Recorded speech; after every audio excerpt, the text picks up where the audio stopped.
There's a quiet kind of pain that nobody talks about. The pain of being too kind. The kind of person who gives, forgives, and stays even when it hurts. You tell yourself you're doing the right thing, but somewhere deep inside, you start to wonder, why do I always end up the one who feels empty? This is a story for everyone who's ever felt invisible because they cared too much. Listen carefully, because sometimes the kindest hearts are the ones that need saving the most. There was once a young woman named Arya who lived in a small town surrounded by hills and rivers. Everyone who met her described her with one word: kind. She helped neighbors, listened when others needed to talk, and was always the first to forgive. But while everyone admired her kindness, nobody really noticed her loneliness. She carried it quietly, like a shadow she never wanted to mention. Every day, Arya would walk to the bakery where she worked. Her friend Mia often came late, and Arya would cover for her without complaining. When the manager gave credit for the day's work, he praised Mia's efficiency, not knowing it was Arya who had done the heavy lifting. Still, Arya smiled and said nothing. "It's okay," she'd whisper to herself. "At least she's happy." At home, things weren't much different. Her brother often borrowed money and forgot to return it. Her parents leaned on her for emotional support, but rarely asked how she was doing. It wasn't that they didn't love her. They just assumed Arya didn't need help. She was the strong one, the dependable one. The one who always said, "Don't worry, I'll handle it," but late at night, when everyone else was asleep, Arya would sit by her window, staring at the moon. That was the only time she let the tears fall. She wondered, is kindness supposed to feel this lonely? One day, a new man named Daniel moved into town. He opened a small art shop near the bakery and quickly became known for his paintings, vivid colors, strong lines, full of life. Arya admired his work, but never spoke much. Daniel, however, noticed her quiet presence. One afternoon, as she was cleaning the bakery window, Daniel walked over with a gentle smile. "You always help everyone else," he said. "When was the last time someone helped you?" She laughed it off, but his words stayed with her like an echo. Over the next few weeks, Daniel and Arya became friends. He often painted in the park, and she'd sit nearby during her breaks. They talked about small things, clouds, music, books, but Daniel always sensed something deeper in her eyes. "You remind me of a candle," he said one day. "Beautiful, warm, and bright, but burning itself away to give others light."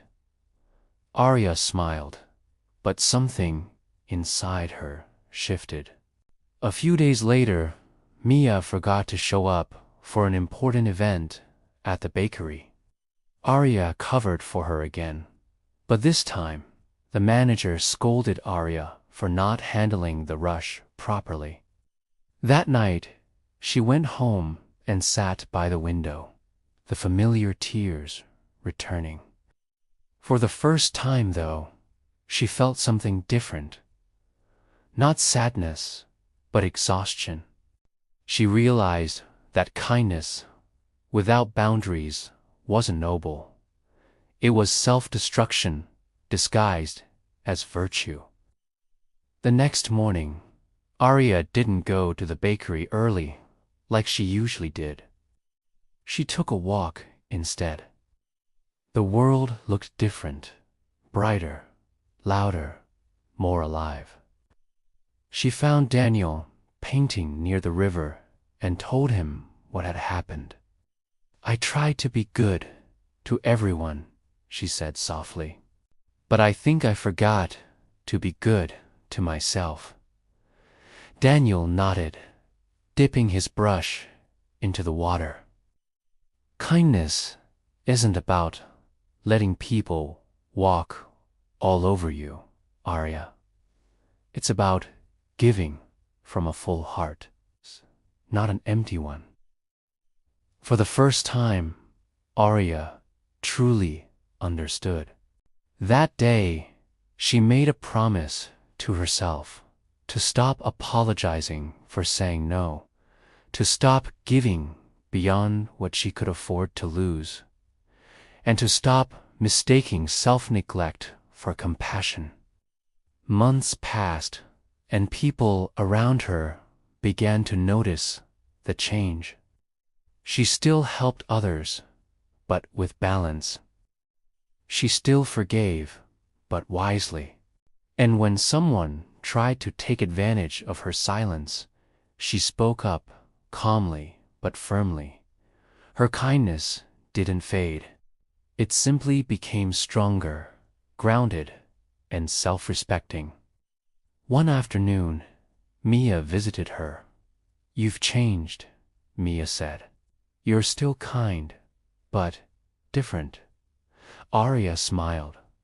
"I learned that when you keep giving without limits, people stop seeing it as kindness.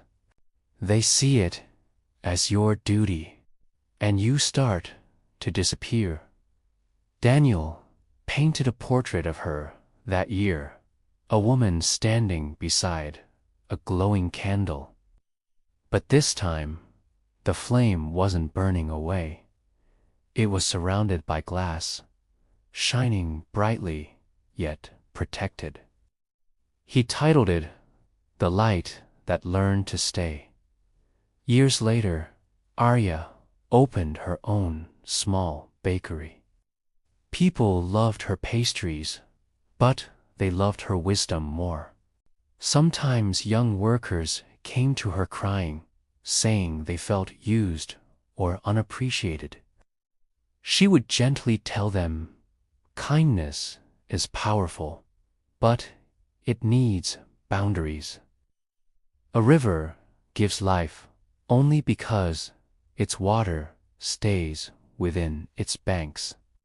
If it floods everywhere, it destroys what it wanted to nurture.